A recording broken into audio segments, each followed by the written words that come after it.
বাংলাদেশ একমাত্র দেশ ছিল যাদের গায়ে কোনো ম্যাচ ফিক্সিং এর গন্ধ ছিল না। এই বিপিএল থেকে কিন্তু এটা শুরু। বাংলাদেশ প্রিমিয়ার লিগ বিপিএল দেশের সবচেয়ে বড় ক্রিকেট ইভেন্ট। ক্রিকেটের মানোন্নয়ন ও নতুন প্রতিভা তুলে ধরার লক্ষ্য নিয়ে শুরু হলেও লিগটি শুরু থেকেই নানা বিতর্ক, দুর্নীতি এবং ফিক্সিং সংক্রান্ত অভিযোগ দীর্ঘদিন ধরেই আলোচনা ও বিতর্কের কেন্দ্রবিন্দুতে। সাম্প্রতিক সময়ে আবারও ফিক্সিং এবং জুয়া সংক্রান্ত অভিযোগ উঠে এসেছে। বিশেষত নাফিসা কামাল, কুমিল্লা ভিক্টোরিয়ান্সের মালিক এবং ফ্যাসিস্ট আওয়ামী সরকারের সাবেক অর্থমন্ত্রী লোটাস কামালের কন্যার নেতৃত্বে বিপিএলে চলত জমজমাট জুয়ার আসর।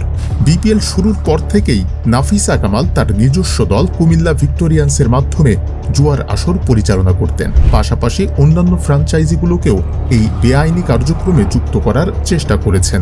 প্রথম দুই আসরের শিরোপা জেতা ঢাকা গ্ল্যাডিয়েটর্সকে ফিক্সিংয়ে জড়িত থাকার অভিযোগে বিপিএল থেকে নিষিদ্ধ করা হয়। অভিযোগ রয়েছে এই ফিক্সিংয়ে নাফিসা কামাল সরাসরি জড়িত ছিলেন। তিনি ভারতীয় জুয়াড়িদের সঙ্গে যোগ সাজসে বিপিএল এর আড়ালে হাজার হাজার কোটি টাকার জুয়ার ব্যবসা পরিচালনা করতেন। এই চক্রে জাতীয় দলের তারকা খেলোয়াড়দেরও সম্পৃক্ততার অভিযোগ উঠেছে। বিশেষ করে সাবেক অধিনায়ক সাকিব আল হাসান এবং বর্তমান অধিনায়ক নাজমুল হোসেন শান্তর নাম আলোচনায় এসেছে। অভিযোগ রয়েছে তারা জুয়া চক্রের সুবিধার্থে মাঠের পারফরমেন্স প্রভাবিত করতেন। খেলোয়াড়দের পাশাপাশি বিসিবির শীর্ষ কর্মকর্তারা এই জুয়া চক্র থেকে আর্থিক সুবিধা নিয়েছেন। বিশেষত বোর্ড সভাপতি নাজমুল হাসান পাপনের নাম উঠে এসেছে। এমনকি এই বেআইনি কর্মকাণ্ড নিয়ে প্রকাশ্যে কিছু না বলার শর্তে সাংবাদিকদেরও আর্থিক সুবিধা দেওয়া হয়েছে। বিশ্বস্ত সূত্র অনুযায়ী নাফিসা কামাল এবং সাকিব আল হাসান মাঝে মাঝে দুবাই সফর করতেন। সেখানে তারা ভারতীয় জুয়াড়িদের সঙ্গে বৈঠক করতেন, যা নিয়ে আলোচনা তীব্র হয়েছিল।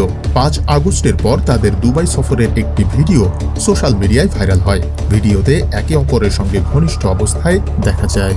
জুয়ার ব্যবসায় যোগ না দেওয়াতে বাংলাদেশের ক্রিকেট থেকে তামিমকে মাইনাস করার জন্য উঠে পড়ে লাগে নাফিসা কামাল এবং সাকিব গং।